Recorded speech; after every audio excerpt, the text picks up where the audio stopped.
Cycling a way of life for many, but for other adults, it's something they've either never done or something that they just gave up when they were still young.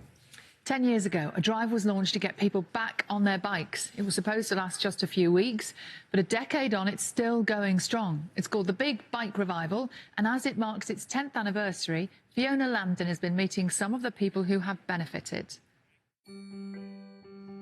It was one of the things that on my bucket list. I'd never ridden as a child, so I wanted to do that, and my daughter encouraged me to take up cycling.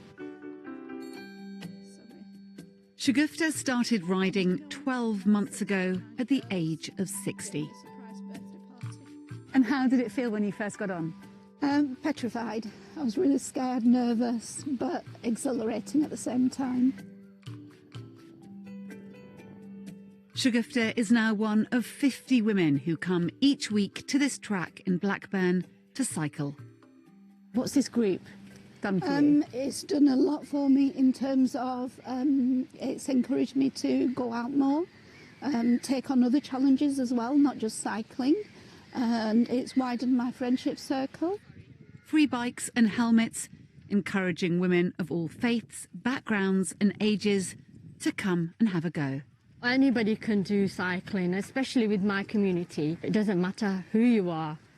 Even if you're a Muslim girl, Muslim lady, you can still ride a bike. I love going downhill, as long as it's not too steep. Ruth, now in her 70s, hadn't ridden since she was a child. I think it really does bring communities together. It's what the world should be like. We should be all living with companionship and regard and, dare I say, love for each other. And after the ride, they have lunch together. I had breast cancer, got diagnosed in 2017, and I needed to find a way to stay fit and healthy while I'm in treatment. I couldn't ride a bike, I couldn't swim, I could barely walk. I looked back, I thought, why can't I ride a bike? And I realised there were permissions that were often not given to women. So I'm not saying that affects all Orthodox faith women, but it certainly did. So I just wanted to make sure we have a women-led, women-owned biking group. And this is really, after 3 years, we have got this buzz and hub of women just coming every week. This is where we keep all our kind of second-hand and recycled bike parts. So it's all stripped off previous bikes? These have all been stripped off bikes by the students that come in here, and they're all waiting to be recycled. 300 miles away, down in Plymouth, cycling is also transforming lives, with Robbie and his team doing so much more than just recycling old bikes. We are a bike shop, but we're a bit of a weird bike shop. We like to see ourselves more as a community hub here at Bike Space. We do all sorts of projects, our main one being youth education. So children who are disengaged with mainstream schools come here. They learn some skills through AQA awards and bicycle maintenance. But we also do a lot of adult outreach, specifically tackling loneliness and isolation. After COVID, I kind of detached a lot from people around me and started to isolate as well, which just snowballed. Being able to go out on our bikes and just talk, but while being in nature, and it's a really nice, relaxed atmosphere. For Adrian, riding has become a form of therapy. It's given me a feeling that I've rediscovered back when I was younger, being able to just, a bit of freedom, just being able to go out on your bike and pretty much go wherever you want and explore the countryside. And I've got back in touch with my community.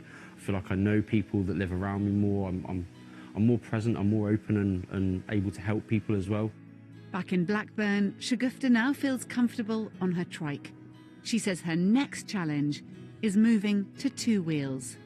Fiona Lambden, BBC News.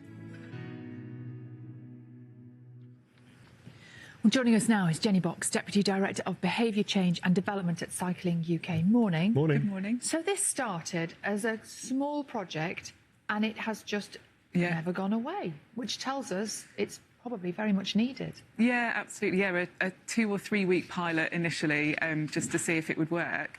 And it's now all across England and running throughout the year. And over the course of our 10 years, over 600,000 people have accessed the programme and reaped the benefits from it as well. What's the most important bit of it? Because we were just having a chat. It strikes me that it's about confidence.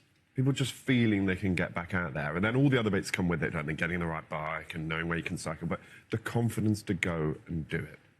Yeah, and we know that the main barriers that people face to either getting started or returning to cycling are confidence and perceptions of safety. Yep. And so the Big Bike Revival really allows people to sort of explore and overcome those barriers in a really safe, welcoming and sort of local way. So whether it's learning where to cycle in your local area, where the good infrastructure is, how to keep your bike on the road, having it fixed up for free, and then learning the skills that you need to sort of cycle safely. So overcoming those personal barriers that people face, and increased confidence is one of the biggest benefits we see across the programme, which really shows that that approach, that sort of hyper-local and community-supported approach is really valuable.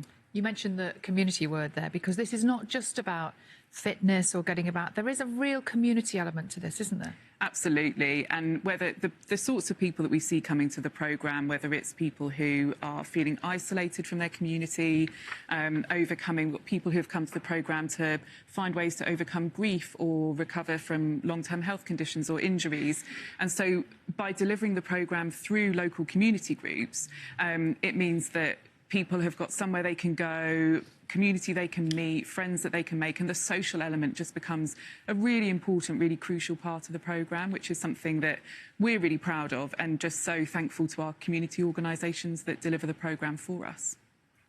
So much of this as well is just taking cars off the road as well. I was looking at those numbers, 10 million car journeys replayed. I mean, that's an astonishing number. It is. I mean, before you even get into the kind of the pollution and the air quality, just getting rid of those cars off the roads is incredible. I know a lot of these just short journeys, nipping to the local shop, to school, that kind of thing. Yeah, short journeys, so commuting, trips to the shop, taking the kids to school, those sorts of things. So, yeah, by removing all of those cars off the road, that also helps people to feel safer. And we saw that during the pandemic all those years ago. Fewer cars on the road, people want to cycle more. So it's that kind of virtuous circle of more people cycling, fewer cars on the road, more people feel safer and so want to do it themselves. And then improved air quality, reduced congestion, and the sort of physical and mental well-being benefits that go along with it. It's a win-win.